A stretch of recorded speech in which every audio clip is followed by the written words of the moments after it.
Welcome to the channel Easy Trick for the computer science students and as well as those students who learn something new in the computer science field.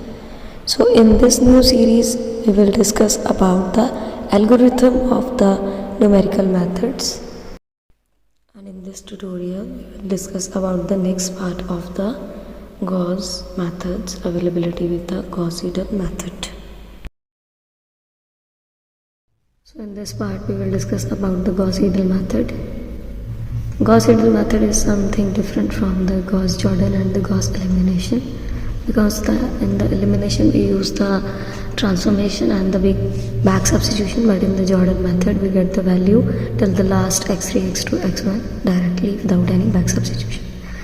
But in the Gauss-Seidel method we again think about the diagonal elements, simple like that. If it is the 5x1 plus another numbers, and if it is there any number and there is a 5x2 and is there any number plus is there any number, and x3 having the same coordinate of element, means the coefficient of every diagonal element available under any particular equation.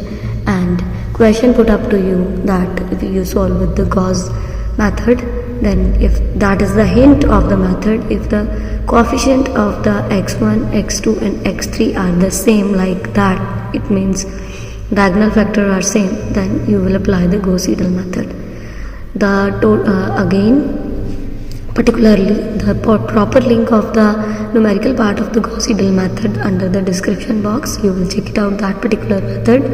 Firstly, solve by yourself firstly, and after that you will shift into that particular way algorithm. Definitely it will be solved very soon.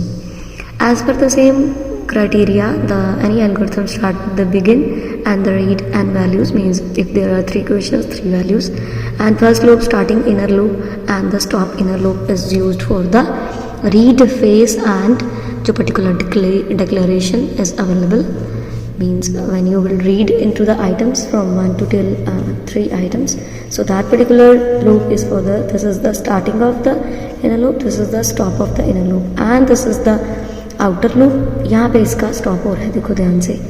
इसमें मैंने इसलिए ये भी explain कर दिया कि at every algorithm ये part बार बार आएगा, तो आपको एक बार ही पता लग जाना चाहिए कि स्टार्टिंग एलिमेंट हमें हमेशा देने पड़ते हैं for reading the array traversing, क्योंकि एरे का रूल है कि उसने पूरी मैट्रिक्स को जो है वो रोज एंड कॉलम्स को पहले रिट्रीव करना है, फिर आपको कोई काम करने देना है. अब जब रिट्रीव करेगा तो मैक्सिमम आइटरेशन एप्सिलॉन है, क्योंकि आप अगर सम देखोगे तो ये बिल्कुल भी जॉर्डन या एलिमिनेशन जैसे सॉल्व नहीं होता, इसमें आइटरेशंस होती हैं.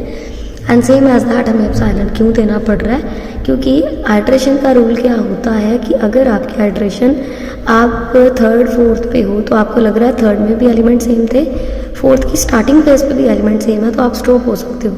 अगर आपको हिंट मिल रहा है कि third fourth fifth six seventh eighth ninth तक हम चले गए बट कोई भी कोफिशिएंट आपस में मैच नहीं कर रहा, so there is the condition of the epsilon at every iterative method, and that will be used over here. Epsilon having the difference between the 0.001 to till 3, 4 and 5, and the coefficient factor 000 भी हो सकता है, single zero भी हो सकता है, double zero भी हो सकता है, 4 zeros भी हो सकती हैं.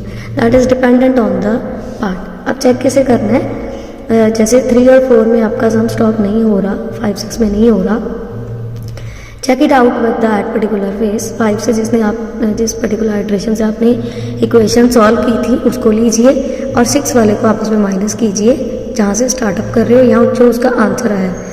x3 जो इक्वेशन आ रही होगी बार बार आपके सामने, जो इक्वेशन फुलफिलमेंट के लिए नेक्स्ट फेज के लिए एंटर कर रही है ना, उसको माइनस करोगे तो आपको इनमें से कोई ना कोई डिफरेंस जो है वो एब्सोल्युटली मिलेगा. जब मिलेगा तो ये भी एक हिंट होता है कि आपको सम जो है वो स्टॉप कर देना है. अब क्योंकि कंप्यूटर साइंस में इसको हमें जो है प्रोग्रामिंग में डालना होता है, तो प्रोग्रामिंग में अगर ऐसी कोई भी कंडीशन आ गई जिसमें उसको वैल्यूज़ नहीं मिल रही, तो वो इनफाइनाइट लूप में उसको डाल देता है.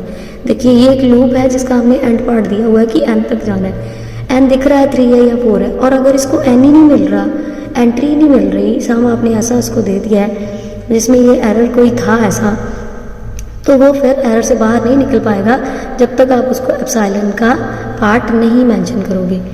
और एप्सिलॉन पार्ट मैंडेटरी होता है एट every iteration part.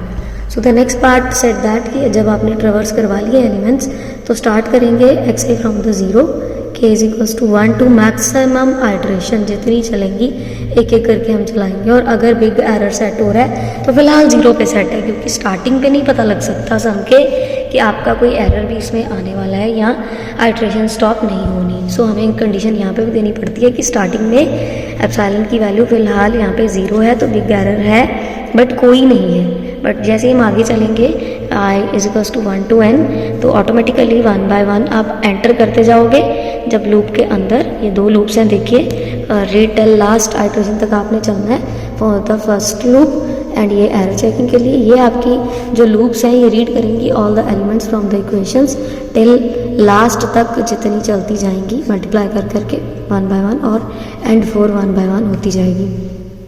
अब जब है कि स्टॉप करना है तो कैसे करेंगे। अब कॉपी पे तो देखो हम देख सकते हैं कि हम सॉल्व कर रहे हैं तो आइट्रेशंस मैच कर रही हैं तो स्टॉप कर दो, but in the computer science compiler कैसे चेक करेगा कि ये चेक हो रही है या नहीं हो रही, आइदर एरर है या नहीं है। तो तब हम क्या करते हैं कि एप्सिलॉन को जो हमने यहाँ पे यूज़ किया हुआ है यहाँ पे हम वैल्यूज़ लेते हैं माइनस टोटल जितनी आइट्रेशंस थी उनकी और माइनस करते हैं उसमें से जो नेक्स्ट आइट्रेशन का सम आना होता है डिवाइडेड बाय पार्ट के साथ। अब टेम्प्रेरी में हमने वैल्यू फिलहाल देखो कोई नहीं डाली हुई क्योंकि एक्स आई ही इक्वल्स टू टेम्प्रेरी है, मतलब टोटल आइट्रेशंस जितनी चली हैं अगर 6 चली हैं तो 6 होंगी, ठीक है। अब 6 है तो 6 माइनस उतनी कर दीजिए। अब एरर चेक होगा, बिग एरर में था 0, एरर में आ रही होगी कोई ना कोई वैल्यू यहाँ से सॉल्व होके। जब आपके पास फॉर एग्जांपल की मेथड में कोई भी पॉइंट रिट्रीव हुए हैं तो सिंपली है कि यहाँ पे वैल्यूज़ ऐसे रिट्रीविंग हो रही हैं तो यहाँ पे हम वैल्यूज़ की रिट्रीविंग को चेकिंग कर सकते हैं ना कि सम डिफरेंस क्या आ रहा है। डिफरेंस कुछ ना कुछ होगा तो जो डिफरेंस होगा ये उसको डालेगा एरर के अंदर और ग्रेटर देन बिग एरर में हमने डाली थी 0, क्योंकि देखो 0.001 आए, ये देखो 2 आए 3 आए कुछ भी आए, ये 0 से तो छोटा है ना, नेगेटिव पे भी हो सकता है तो एरर इसको ग्रेटर देन नहीं जाने देगा बिग एरर से।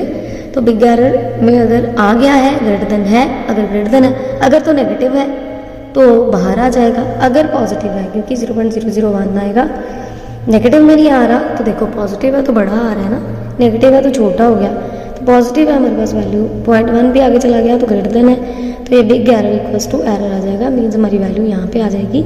अगर 2 आई है 3 आई है 1 तो सम स्टॉप यहाँ से होगा। और अगर इन केस एरर आ जाता है तो मतलब बिग एरर ज़्यादा है बट एप्सिलॉन कम आ रहा है तो सोल्यूशन कन्वर्जेंस होगा कि आइट्रेशन को यहीं स्टॉप कर दो जो है और हमें आंसर दे दो, ठीक है।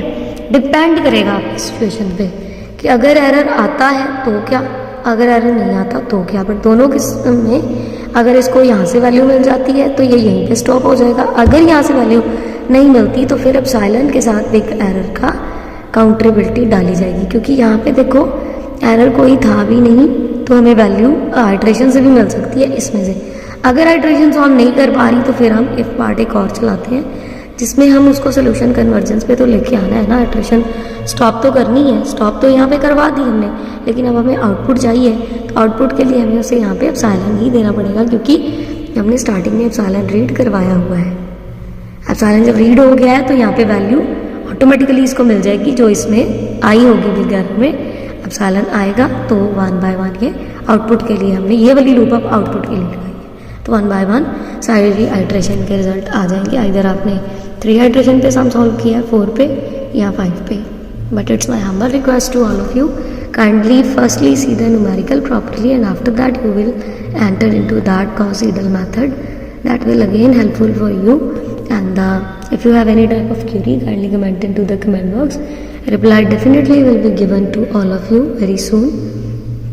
And the next method of interpolation series with the algorithm start very soon, and the link available under the description of previous algorithms also, so you will check it out all the algorithms. And if you have any question, kindly comment into the comment box. So the next part will be released very soon. Till then, take care. Thank you. God bless to all of you.